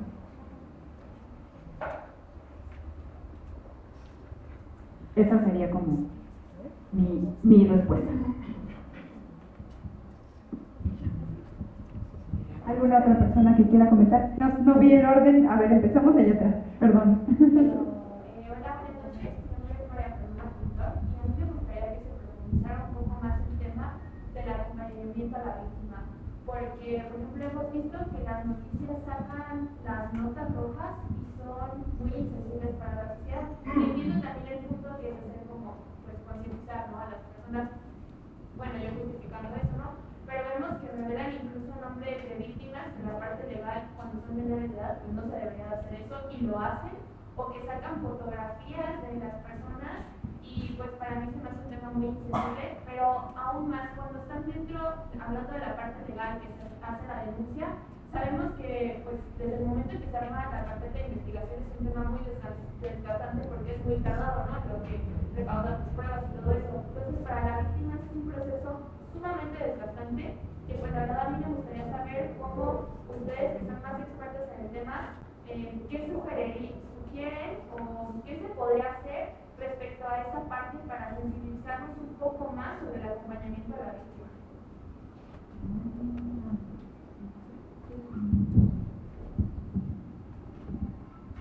Fíjate que en el acompañamiento a la víctima hay muchas leyes y todo, pero yo creo que la verdad los servidores públicos somos los que tendríamos que capacitarnos en ese sentido. Cuando tú vas a la fiscalía y les dices que sufres de algún tipo de acoso, ¿y cómo fue? ¿Y qué fue lo que te hizo? ¿Y le gustó?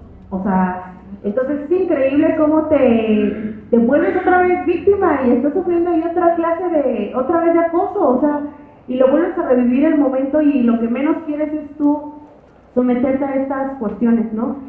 Yo creo que en el acompañamiento a la víctima nos falta todavía mucha concientización y no solamente de autoridades, sino de las personas como sociedad, porque creo que muchas veces cuando sale algún caso es que ella quería, yo creo, porque ella se debe haber subido al carro, o sea, porque claro, ¿no? Entonces, sí creo que nos falta muchísimo y esta cuestión que tú platicas de la protección de derechos a datos personales, creo que es básica, y más tratándose de menores de edad, son muchísimo más.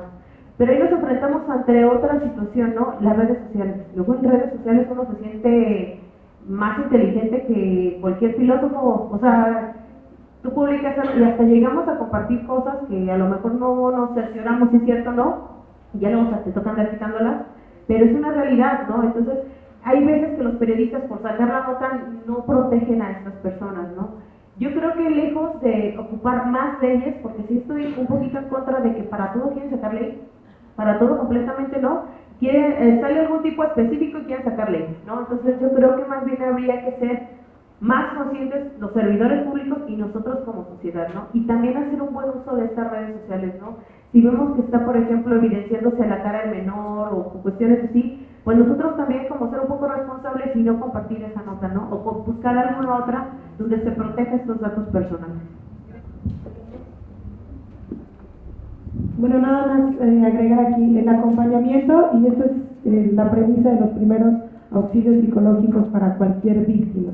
El acompañamiento es estar, no opinar, no aconsejar, no, ay, sí, pobrecita, no revictimizar, es estar. La víctima lo que necesita en ese momento es sentirse acompañada, no desprotegida, no sola ante otro posible ataque. Entonces, yo nada más sumaría eso. Si ustedes, por cuestiones del destino, les toca estar al lado de una víctima, ya sea en el momento de la agresión, en el momento de la denuncia o posterior, afrontando el haber sido quien denunció, si no estás preparado en cuestión profesional para dar un acompañamiento, simplemente quédate ahí. Eso es lo único, es el principio básico de los primeros auxilios psicológicos, como de los primeros auxilios normales, ¿no? Cuando alguien se cae, se golpea, te dicen, no lo muevas, pero quédate ahí. En el caso de los primeros auxilios psicológicos es igual, permanece ahí. Muchas veces el silencio es el mejor compañero de la víctima. ¿Ok?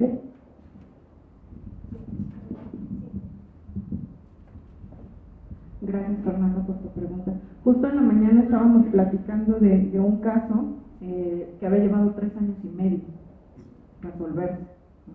Entonces prácticamente, ¿y no se ha resuelto? Bueno, lleva 3 años y medio. Ok, ¿por qué? Porque no estamos juzgando con una perspectiva de género desde esa parte del acompañamiento. Y lamentablemente no existe, aun cuando, por ejemplo, en el protocolo de la UNAM sí viene específico, por eso les decía que ese sí estaba mejor hecho, pero no se podía implementar del todo. Las directrices para esa entrevista, y justamente viene acompañamiento incluso hasta el Ministerio Público. Si la alumna quiere ir y denunciar, yo como institución la voy y la acompaño. Ella hará la denuncia, yo no la hago, pero voy y la acompaño. Estar ahí. El problema de quién está ahí es el personal que tenemos. ¿Cuántos tenemos? Hablaban en la mañana que en la Michoacana tienen una psicóloga para toda su comunidad. Y así veamos los departamentos de psicología de la mayoría de las instituciones, aparte de todo lo que tienen que hacer. Entonces no tenemos un personal que esté capacitado para hacer ese acompañamiento. ¿A quién le anda tocando haciendo la chamba? Pues a los colectivos.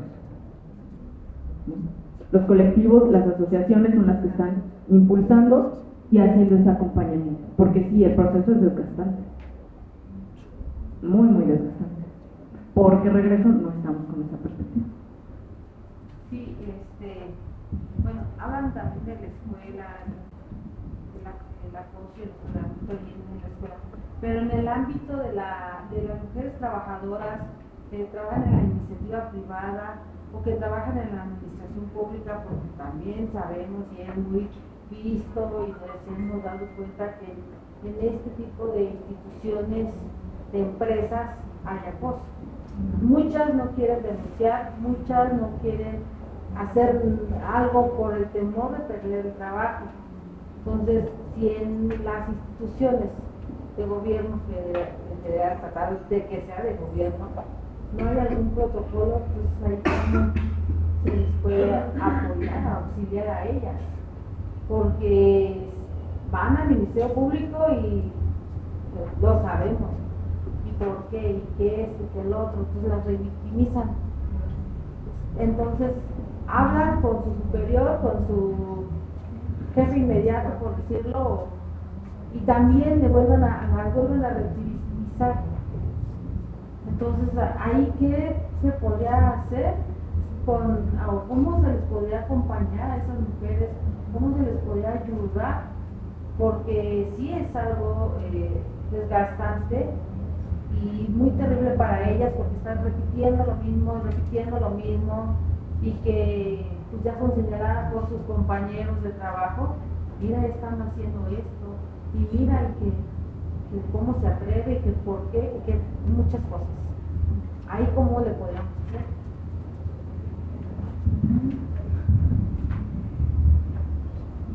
Voy a decir algo que no debo, pero creo que es todavía un poquito más fácil reglamentar, regular a la participación privada que al Estado, ¿no? Tú cuando entras a trabajar al Estado, lo primero que te piden es la carta de no inhabilitación. ¿Qué es la carta de no inhabilitación? Donde tú vas y compruebas que tú no tienes ningún juicio, ningún trámite en contra del Estado. Entonces, pues nada más ahí dejo esa cuestión, porque pues mi patrón es el Estado, ¿verdad? Y justamente yo siempre he dicho, ¿no? Luego a veces el empleo patrón a veces suele ser el Estado, ¿no? Y luego nos callamos muchas cosas justamente por esa situación, ¿no? Luego cuando esta secretaría que llamó de una mujer, donde violaban más los derechos de las mujeres, casualmente era ahí, cuando es un tribunal laboral, casualmente es ahí, ¿no? Y nadie decimos nada, ¿no? Entonces yo creo que los trabajadores del Estado todavía se sienten un poquito más solos, más aislados, porque si tú vas y presentas una denuncia, una demanda, lo primero que hace el Estado es que te dice Dios, o sea, porque es directa la represalia. ¿Qué pasa ahí? Te voy a decir, pues en realidad la actividad es muy fácil, demanda. Sí, y si no hay ninguna cuestión, acuérdate que aunque tú tengas un contrato de tiempo indeterminado, pues se sigue la relación laboral y que te comprueben el despido y ganarías. Pero mientras estamos hablando que te quedas sin trabajo, es una realidad. Pero puedes ganar la basificación, y ya estoy hablando de más, ahí están mis compañeros abogados que pueden apoyarnos más, pero pero es una realidad, sobre todo los trabajadores al servicio del Estado, yo creo que sufren un poquito más son más vulnerables a sus derechos laborales, ¿no? Y en este caso las mujeres que sufren algún tipo de acoso y hostigamiento, claro. Pero yo creo que no nos podemos callar, si seas trabajador del Estado, seas trabajador de empresas privadas, no puedes callarte, ¿no? Seas alumno, seas maestro, no lo podemos ver como algo normal. Justo lo decía el compañero David, que decía que hasta cuándo, ¿no? O cuándo puedes dar inicio, desde el primer momento. Acuérdense que es como la mujer que fue un día conmigo y que me decía, licenciada, ¿cuándo vengo a denunciar? O sea, desde el primer momento tú tienes que hacerlo, ¿no? Porque luego dejamos crecer esta bolita y va a llegar un momento en el que a lo mejor un día, ojalá que no, pero se nos puede explotar, ¿no? Entonces sí habría que visualizar un poquito más esa situación. Pero muchas gracias. A ver, teníamos una pregunta acá, ¿y había alguien más por allá? También usted, ¿verdad? Y luego, bueno, aquí. Bien, por favor, sí, adelante. No alcanzo a escuchar qué artículos de apoyo son. No alcanzo a escuchar los artículos. Saber qué artículos son. ¿De qué ley? De la Ley Federal del Trabajo. El artículo 47 nos habla de las causas de rescisión sin responsabilidad para el patrón, es decir, cuando el patrón te puede dar las gracias de manera anticipada por alguna cuestión, y la fracción que habla precisamente de lo que es los actos inmorales, hostigamiento o acoso, es la fracción 8 del 47. La otra es el artículo 51, que es causas de rescisión, artículo 51, causas de rescisión sin responsabilidad para el trabajador, y esa es la fracción 2. Habla sobre las faltas de probidad, honradez, actos de violencia, amenazas, injurias, hostigamiento, acoso sexual, malos tratos en contra del trabajador, y ojo aquí, dice cónyuges, padres, hijos o hermanos. O sea que no solamente la ley te protege a ti, sino a toda tu familia, ¿no? Y muchas veces no lo leemos. En realidad la ley es yo creo que las leyes en sí son buenas, ¿no? Pero no las sabemos utilizar. Pero sí, fíjate cómo el ámbito de protección se extiende un poco más. Y sobre las multas, el artículo 994, fracción 6. Aprovecho nada más rapidísimo para hacer algo. Como algunos de ustedes saben, se viene la reforma laboral, ¿no? Y viene este Centro Federal de Conciliación. Existen casos, bueno, les explico antes para poner el contexto. La reforma laboral pretende que todos los casos de despidos, de todas esas cuestiones, lleguen primero al Centro Federal de Conciliación y de ahí se disminuye la cantidad de casos que lleguen a juicio completamente, ¿no? Pero está hablando de que todos, casi sin excepción. ¿Cuáles serían las excepciones? Algunos los de materia colectiva, que son sindicatos, y el otro es donde hubo alguna causa de hostigamiento sexual o acoso sexual. Ojo, esto es con la reforma. Es decir, que cuando esté el Centro Federal de Conciliación, te van a proteger, y viene un poco aquí con la protección hacia la víctima. Ya no te van a enfrentar con la persona que concilia, pues ¿qué vas a conciliar? O sea, es imposible, ¿no? Esa parte yo la celebro mucho porque protegen al trabajador, ¿no? Y lo mandan directamente a juicio. Teníamos preguntas por acá, por favor, que están amables. Buenas tardes, soy el licenciado Sergio Acosta.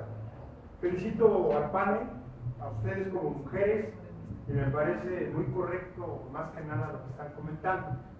En el caso de la psicóloga, me gustaría ver más que nada lo que son las terapias cognitivas.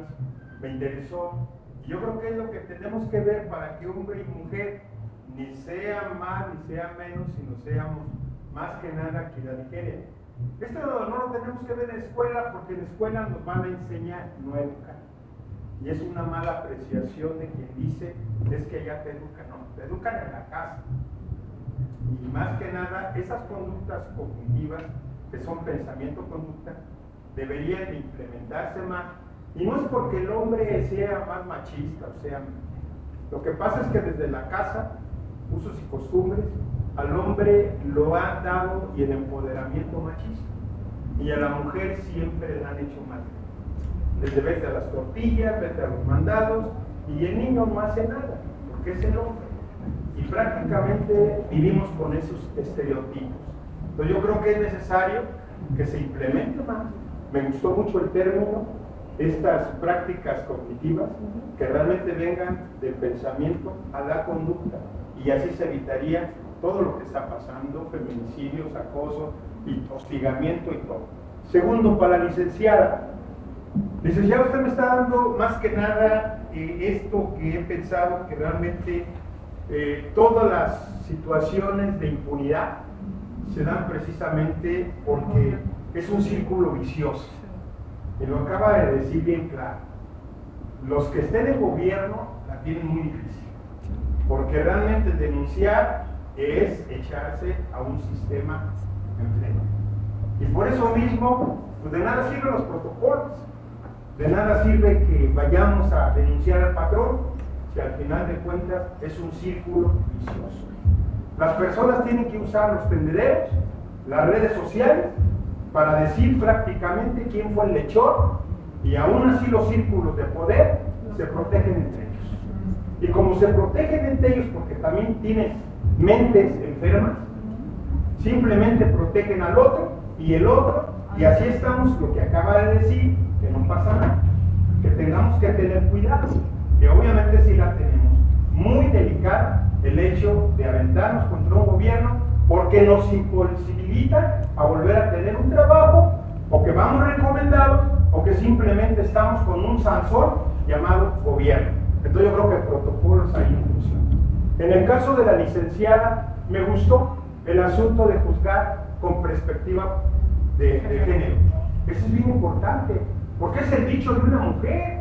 El hecho de que sea violentada, le están pidiendo pruebas, ni modo que al momento de que la violenten va a sacarse una foto, va a enseñar algo. Pues es estúpido que algunos funcionarios que prácticamente lo están haciendo, ellos firman un código de ética, y además firman, de acuerdo a las leyes orgánicas de cada lugar, dice, vemos el buen funcionamiento y conducta de los funcionarios, no hacen nada. ¿Y saben por qué? Porque es un círculo vicioso. Es simplemente, estamos en esto precisamente. ¿Por qué la mujer está así? Pues porque es un círculo vicioso. ¿Por qué vamos a denunciar y no pasa nada y nos mandan a la mesa de revisión y luego al archivo muerto? Pues porque es un círculo vicioso. Pero la mujer no es un círculo vicioso. Hombre y mujer, aclaro, va a quedar grabado y va a quedar para toda su vida marcada. Esa mujer que fue flagelada y ese hombre que fue flagelado, violentado, lo que quieran ustedes, pues prácticamente para toda su vida no va a haber ni archivos muertos, ni protocolos, ni nada de eso. Simplemente nosotros tenemos, por eso se usan las redes, por eso la gente denuncia, por eso el 9 salen las mujeres, porque dice ya basta del acosamiento, porque realmente estos protocolos, estas leyes no funcionan. Y si funcionan, son muy buenas, pero en la práctica los círculos de poder es el poder. Y yo quiero decir que no podemos romper este esquema. Nosotros lo sufrimos, estamos apoyando personas que fueron violentadas del ayuntamiento y que les han ofrecido hasta casa, les han ofrecido puestos, les han ofrecido amedrentamiento con tal de desbaratar el movimiento, y resulta ser que no pasa nada. Hicieron las demandas en la fiscalía y simplemente alguien habló y ya se archivaron las denuncias. Hicieron los procesos administrativos con un contralor cuando asume que es omiso de su responsabilidad y resulta ser que no pasa nada. Cuando fueron a lo laboral y tampoco pasa nada. Y estuvieron los derechos humanos nacionales, lo remitieron al estatal, no han dado nada. Y fueron al INE, porque también hay problemas allá, y aquí ayer lo bajaron y no pasa nada.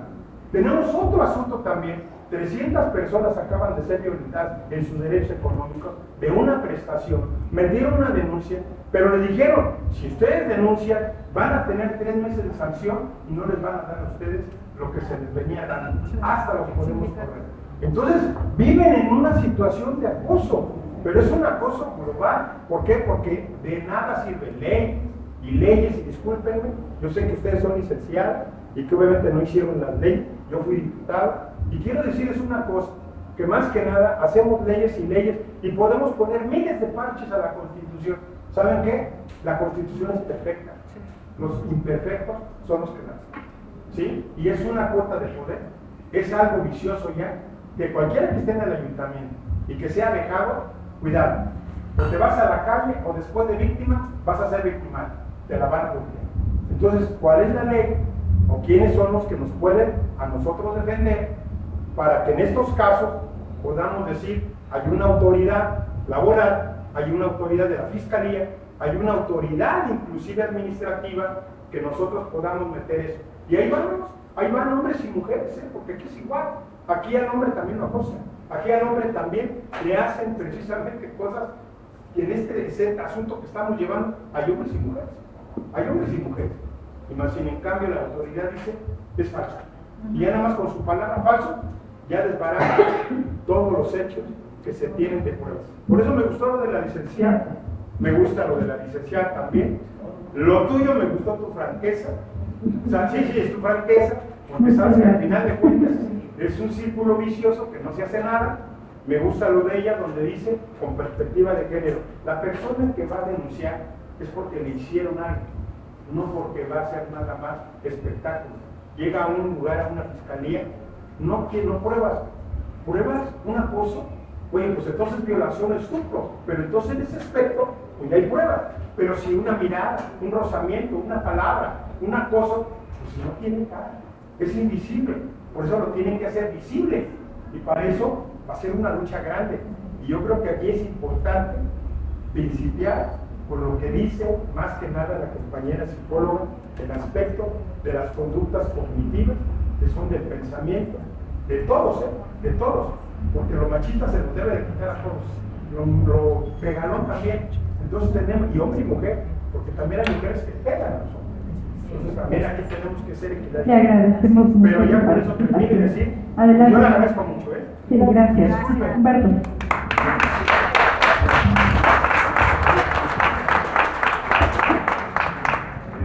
rápido para ellos dos, es una pregunta. Si consideran que en este marco del 8 de no, pero a mí me interesa más bueno, porque es el que se ha comprobado siempre. Pero también en el marco del 9, porque pareciera que ya se está olvidando un poco lo que es el 8. Pero bueno, en el marco de los 2 días, digamos, y sobre todo para los partidos políticos, las instituciones educativas, las universidades y los gobiernos que pues ya han adoptado el tema y se han pronunciado a favor del 9. Pero más allá de eso, ¿no consideran que estas instituciones, los partidos, deberían, más de pronunciarse, sino incluir sus agendas el género, más allá del discurso y de la política, sobre todo porque pues los partidos políticos relegan a las mujeres, igualmente el gobierno del Estado pues nada más tiene de 51 cargos, nada más 12 o 13 son mujeres. De las 112 presidentes municipales, de los 23 nada más son mujeres, no hay dirigentes de partidos. Entonces en ese sentido la pregunta. Muchas gracias. Antes que nada me gustaría comentarte algo, ¿no? A mí me llamó mucho la atención cómo el 9, que es el día que se convoca al paro. ¿Por qué el 9? Porque pues es el día siguiente hábil, ¿no? Si convocan un paro el 8, pues no tendría como mucho caso. Pero ver la fuerza del movimiento, o sea, me dio mucha, pues hasta risa ver lo que empezó a hacer las patronales. ¿Qué hicieron? No te perchiste que doy el día, cuando no estábamos pidiendo el día, y sin embargo hasta parece que estábamos esperando, oiga, sí vamos a poder faltar a jefe porque ¿y qué pasó con todas las patronales, incluyendo Estado, empresas privadas, todo? Pues al ver la fuerza del movimiento, pues vamos a declarar el día como que sí se les da permiso. Gracias por darnos el permiso, gracias a todas las patronales y a todo el gobierno del Estado por darnos el permiso de faltar y porque no nos van a sancionar ese día. Muchas gracias. Esa es una cuestión, ¿no? Que me llama mucho la atención y que hasta parece que, y si fíjense en el comportamiento, hasta estábamos esperando a ver si nuestro titular de cualquier dependencia lo hacía, ¿no? A nivel federal se manifestaron dando el permiso, ¿no? Iban a tener todas las facilidades de las mujeres. Entonces, gracias por reconocerme que no me vas a afectar, ¿no? Y en cuanto a tu pregunta que era sobre lo de, ya me perdí un poquito. Incluir la agenda de género. Incluir la agenda de género. Claro que se debe incluir, pero te voy a decir algo, yo creo que también como sociedad nosotros no estamos preparados. Fíjate cómo los principales puestos de algunas instituciones no los encabezan mujeres. Hay puestos tan importantes, o por ejemplo, el Tribunal de Justicia, mujeres como tal encabezando no. Por ejemplo, en mi casa, en donde yo trabajo, casi todas son mujeres, y ahí sí se la van a ver verde, o sea, porque van a ver como ¿cuántos hombres habrá? Como unos 10, yo creo que a lo mucho, como, sí, ¿no? Más o menos como 10 compañeros que son litigantes, como 10 regados en la junta, a comparación de todas las mujeres, o sea, ahí sí, de plano, va a estar muy complicado. Pero claro que lo deberían de ver, pero parte de verlo es que también nosotras nos la creamos. ¿Cómo es posible que estaban diciendo que en algunos partidos tenía que haber equidad de género, 50-50, y registraban a las mujeres, y cuando llegabas como titular, renunciabas para que quedara el hombre? Uno como mujer se desvalora, uno como mujer le tienes que pedir permiso al hombre, o sea, no, entonces yo creo que eso empieza desde uno, ¿no? Como bien decía, ¿por qué le voy a tener que pedir permiso? ¿Por qué voy a dar permiso para faltar el 9 si es un paro? O sea, es un paro completamente, ¿no? Esa cuestión pasa, pero claro que la deberían de tomar en cuenta lo que son los partidos y todas las empresas y tanto también el Estado. Creo que la respuesta la dices tú. Es obvio que tendrían que tener estos temas en agenda, disminuir brechas de género, aumentar obviamente las prestaciones para las mujeres. Creo que sí, esta manera de salir y ahora sí que subieron al tren del mame y dijeron de aquí somos y nos hacemos publicidad, ¿no? Porque no están comprometidos con la causa, ciertamente. Y claro que lo más importante es el día 8, empezando desde ahí, que no nos feliciten, y el jefe es el primero que te manda la felicitación, y entonces te manda el desayuno, y yo les decía algo que era incongruente y espantoso, porque se te juntaba la chamba un montón, porque al otro día tenías que regresar del desayuno, donde aparte nos regalaban sartenes también. En algún momento trabajé para gobierno y eso era lo que nos hacían, ¿no? Y justamente al día siguiente había más trabajo después del Día de la Mujer. Entonces, pues empezando desde ahí, que no nos feliciten, que se conmemore el día, ¿no? Que ese día se recuerde, se haga justamente una memoria a por qué el día 8 de marzo es el Día de la Mujer, que les caiga el 20 a los hombres de por qué no hay un Día del Hombre, porque entonces dicen, ay, ya sí se las llevan a desayunar y les regalan una florecita y un sartén, ¿no? A nosotros, ¿por qué no? Bueno, porque existe una razón que no les dicen cuál es. Entonces, pues a salir todos a marchar el 8, que nos vean, hacer mucho ruido, y ya después el 9, las que quieran parar, paran. Y las que no, sigan. Pues, si no hay más participaciones, pues yo quiero... sí, perdón, adelante. Pues yo felicitarlas, la verdad, muy interesante el tema que trajeron el día de hoy, como ya lo comentaba el licenciado, lo que se está dando, se dio en el momento lo que el tema que ustedes traen, y sí me gustaría ya platicar con usted para ver cómo podemos ayudar a estas muchachas. Sí, es interesante porque hay de todo. Entonces nadie se atrevió a hablar. Yo ahorita tengo ese problema encima, por decir, para los jefes, tengo yo el problema, pero no es problema. Yo quiero comentar que es algo que tenemos que luchar y tenemos que hablar y se tiene que decir. Entonces a las mujeres, pues sí, efectivamente yo las invito que hablen, que pongan, que no se queden callados, y ya hay que echarle ganas. Entonces necesitamos platicar contigo. Gracias. Sí, adelante, por favor. Hay una diferencia bien grande. Yo quiero preguntar, no sé si aquí hay economistas o no. Por ejemplo, yo sí quiero participar en una marcha, pero yo le pienso en un paro nacional, en un paro internacional. ¿Realmente afecta la economía de México, sí o no? A ver si me permiten. Yo creo que sí. definitivamente, porque al final de cuentas somos la mitad de la fuerza laboral. Pero además también creo que manda otro mensaje, independientemente del tema económico, este paro, este actuar de las mujeres de manera organizada, este levantarnos y protestar por lo que estamos viviendo cotidianamente en nuestro país y además en el mundo, porque el paro no solamente va a ser en México, sino que va a ocurrir en muchos lugares, y ojalá que tenga muchas repercusiones, porque al final de cuentas, si no nos están viendo, si no están viendo los derechos y las necesidades que tenemos, y a lo que están obligados los estados, las empresas, etcétera, nuestras propias familias incluso, entonces yo creo que tienen que verlo de esta manera, ¿no? Y como se ha dicho, si no nos quieren escuchar, pues ahora van a oír nuestro silencio, que es lo que se dice en el paro. Pero obviamente, previo a esto, está el tema del 8 de marzo, que no debemos olvidar, efectivamente, que esa es la razón de todo, que si lo trasladamos al tema, efectivamente fue por una razón de, pues, digamos, de logística y con un ánimo de que haya efectivamente una afectación. Porque sí queremos que nos vean, sí queremos que nos escuchen y sí queremos que se solucione la problemática que tiene que ver con la violencia contra las mujeres.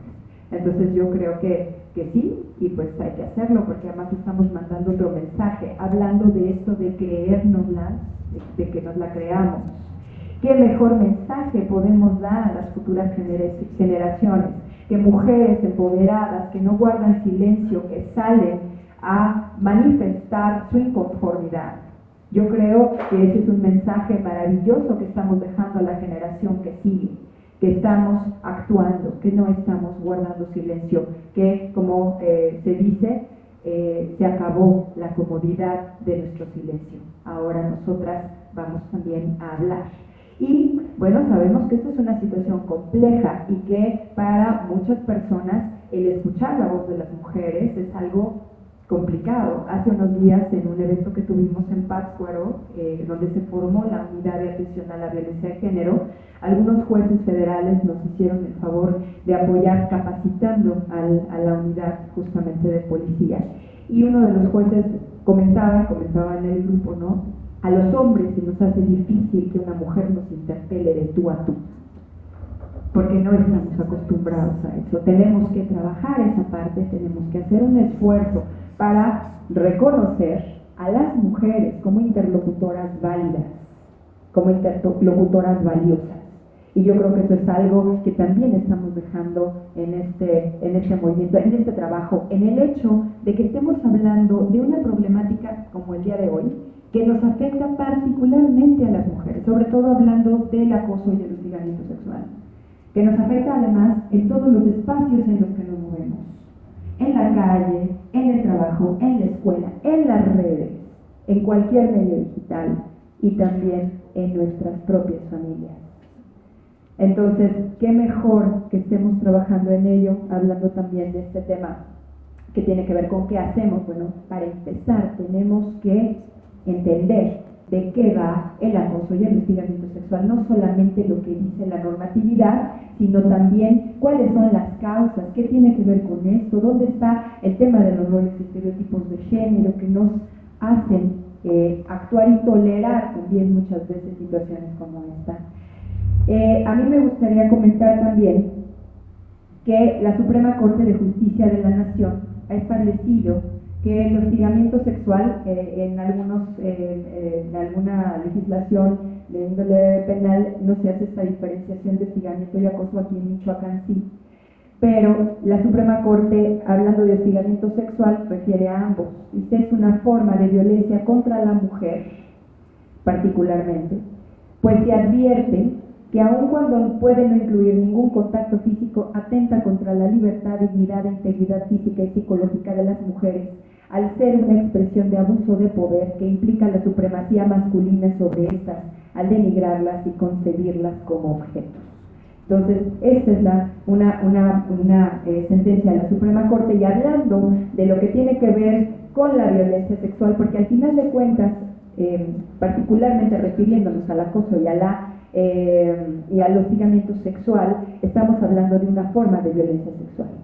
Y también la Suprema Corte nos ha dicho en su amparo directo en revisión 3186 del 2016 cómo se debe de atender. Cuando una mujer decide seguir el cauce de una denuncia penal, por ejemplo, que no siempre es así, ¿no? Y aquí creo que es muy importante, hablando del acompañamiento, lo primero efectivamente estar, pero a lo mejor lo siguiente tendría que ser tú qué quieres hacer.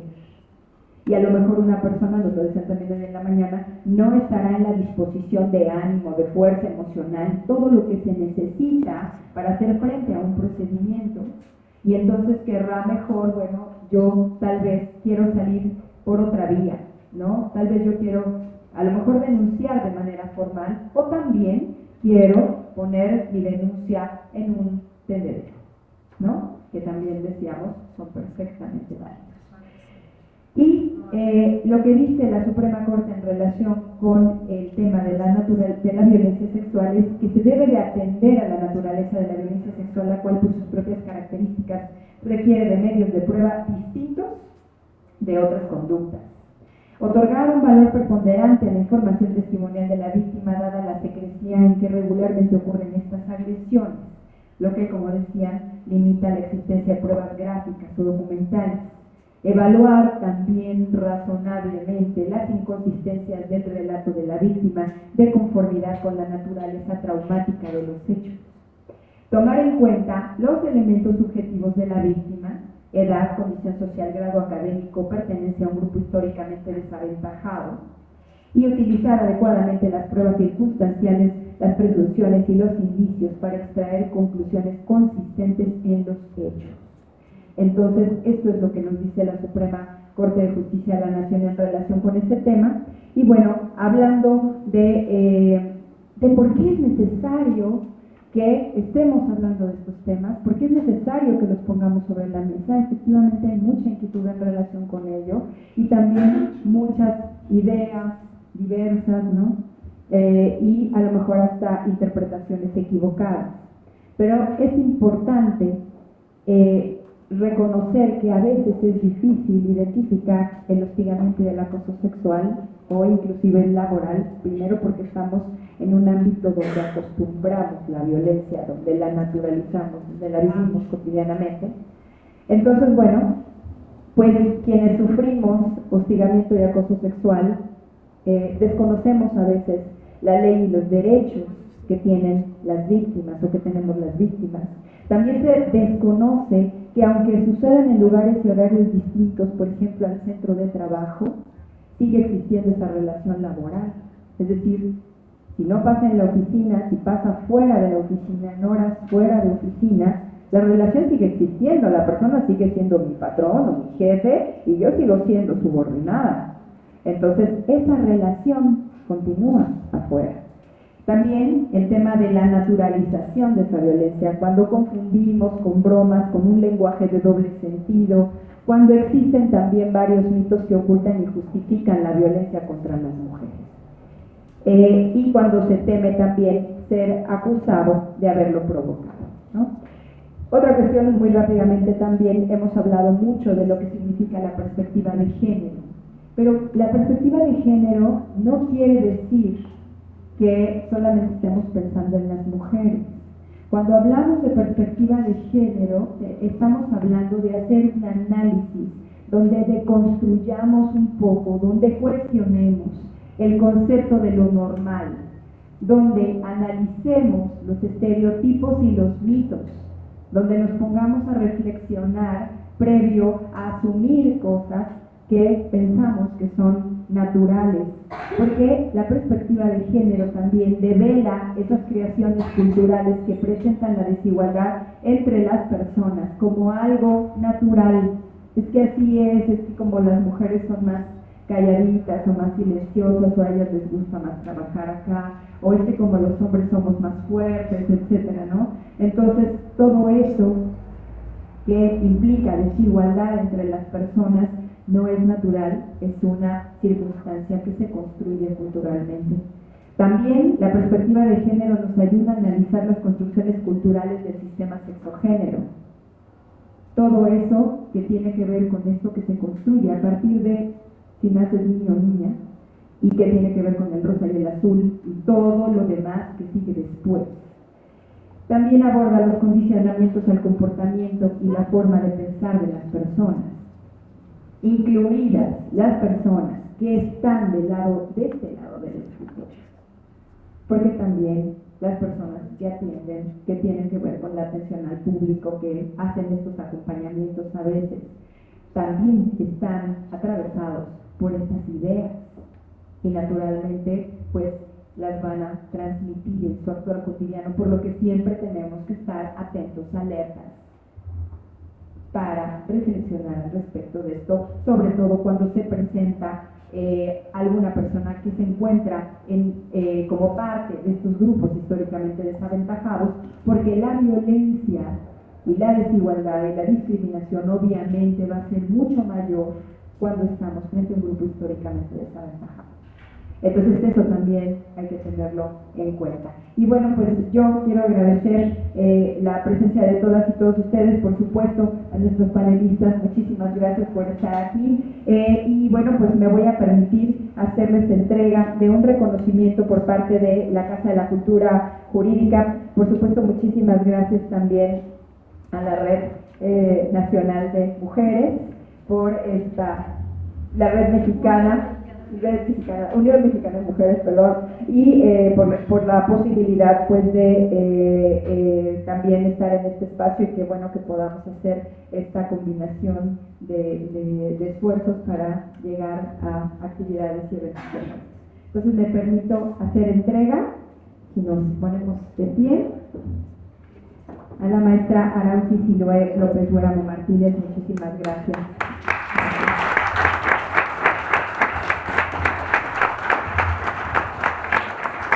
Hago entrega también a la maestra Gloria Zaragoza Ramírez.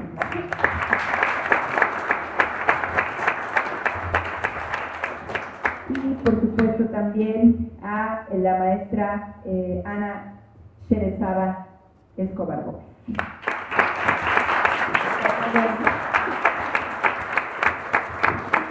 Y pues muchas gracias a todas y a todos ustedes. Les recuerdo que dejaron ahí sus correos electrónicos.